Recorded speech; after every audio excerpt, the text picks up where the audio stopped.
दर्शकों को नमो नारायण।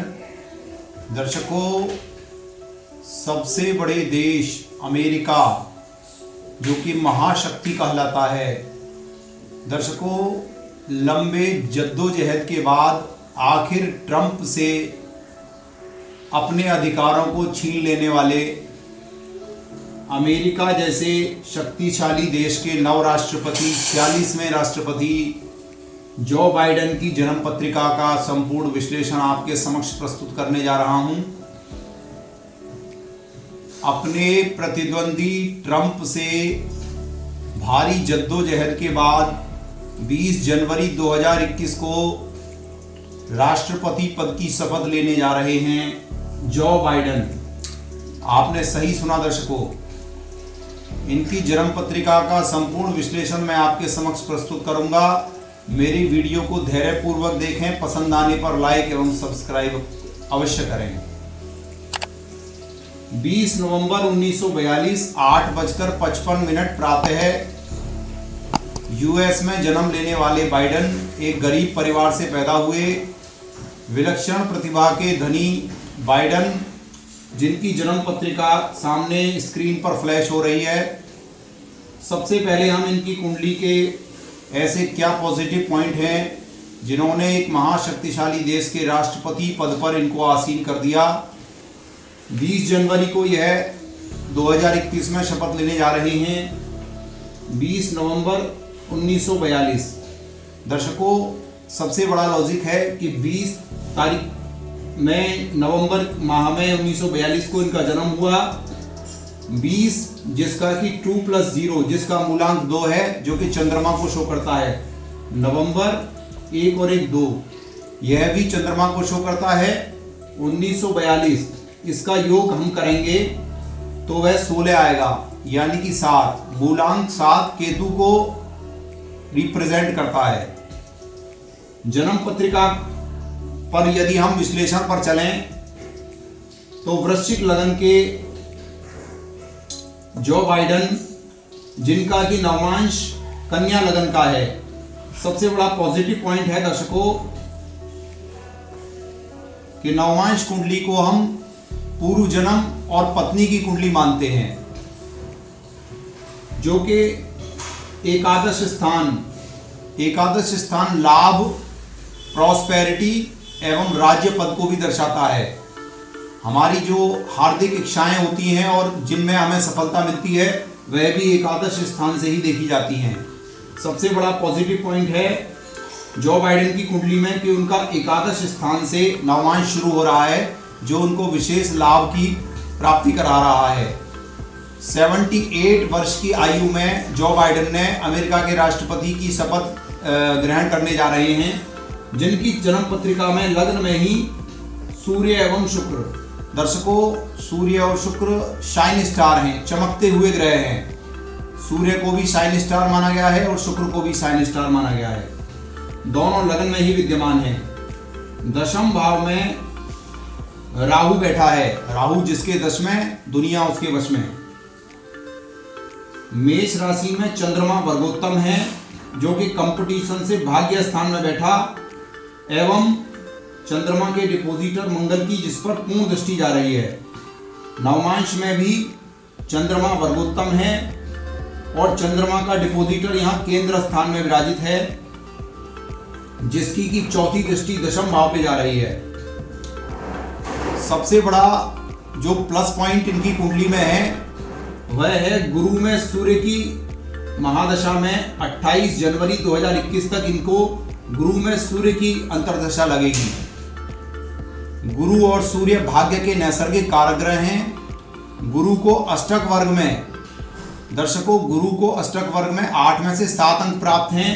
लगन चार्ट में भी गुरु भाग्य स्थान पर बैठकर पंचम दृष्टि से लगन को देख रहा है, एवं नवमांश कुंडली में लगन से एकादश भाव में बृहस्पति अत्यंत शुभ स्थिति में है।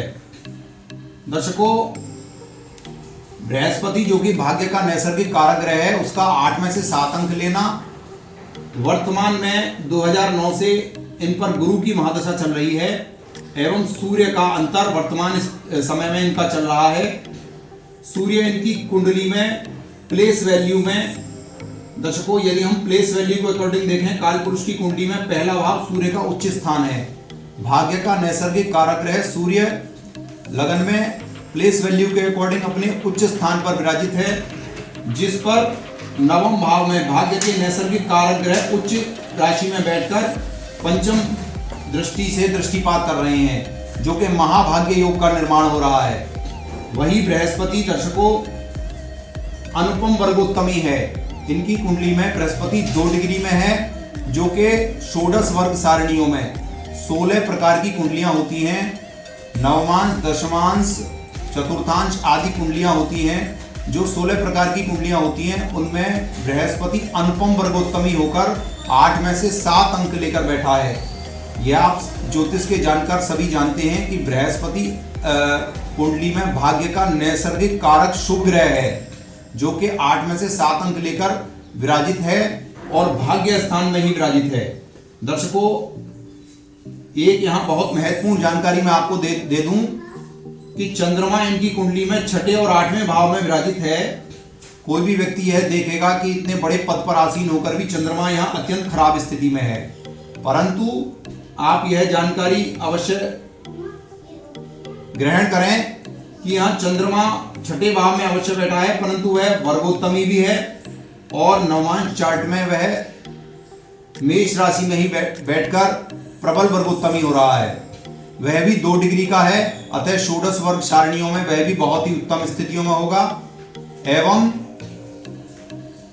बृहस्पति जो कि कर्क राशि में विराजित है, कर्क राशि चंद्रमा की राशि है, अतः बृहस्पति कर्क राशि में बैठकर चंद्रमा के शुभत्व को और बढ़ा रहा है और वह चंद्रमा को अतिशय भाग्यशाली बना रहा है। परंतु दर्शकों, इनकी जन्म पत्रिका में यदि हम डेट ऑफ बर्थ का लॉजिक देखें तो 20 नवंबर 1942 का इनका जन्म है।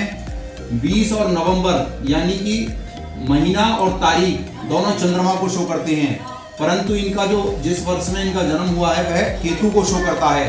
चंद्रमा केतु को ग्रहण लगाता है, परंतु चंद्रमा से केतु यहाँ एकादश भाव में बैठा है और यहाँ नव पंचम बैठा है, जो कि बहुत ज़्यादा नेगेटिविटी नहीं देगा, परंतु क्योंकि इनका जन्म ही चंद्रमा और केतु की मूलांकों में हुआ है, अतः इन्हें जब तक यह अमेरिका जैसे महाशक्तिशाली देश की राष्ट्रपति होने का गौरव प्राप्त करेंगे, 5 वर्ष तक इनको अप एंड डाउन्स अवश्य आते रहेंगे, विघ्न बाधाओं का योग बना रहेगा, ऐसा इनकी डेट ऑफ बर्थ के लॉजिक से निकल कर आ रहा है।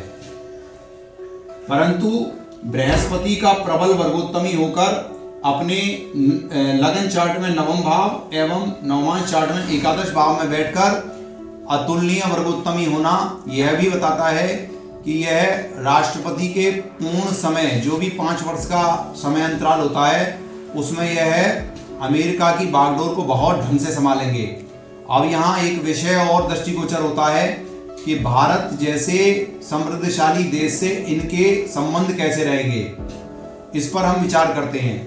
दर्शकों, हमारे माननीय प्रधानमंत्री वर्तमान श्री नरेंद्र मोदी जी की जन्म पत्रिका भी वृश्चिक लगन की है और अमेरिका जैसे महाशक्तिशाली देश के 20 जनवरी 2021 को शपथ लेने वाले जो बाइडेन की जन्म पत्रिका में भी वृश्चिक लगन उदित हो रही है, अतः दोनों के संबंध बहुत ही शानदार रहेंगे, क्योंकि दोनों की एक ही लगन है, अतः दोनों की विचारधारा काफी सिमिलरिटी यानी मिलने वाली होगी। दर्शकों, मैंने आपको जो बाइडेन की जन्म पत्रिका से संबंधित कुछ प्रमुख तथ्यों पर प्रकाश डाला। आगे भी मैं आपको विशेष वीवीआईपी लोगों की जन्म पत्रिका के रोचक विषयों से अवगत कराता रहूंगा। वीडियो पसंद आने पर लाइक और सब्सक्राइब और अधिक से अधिक शेयर अवश्य करें। दर्शकों, आज के लिए इतना ही। सभी दर्शकों को नमो नारायण, सादर नमस्कार।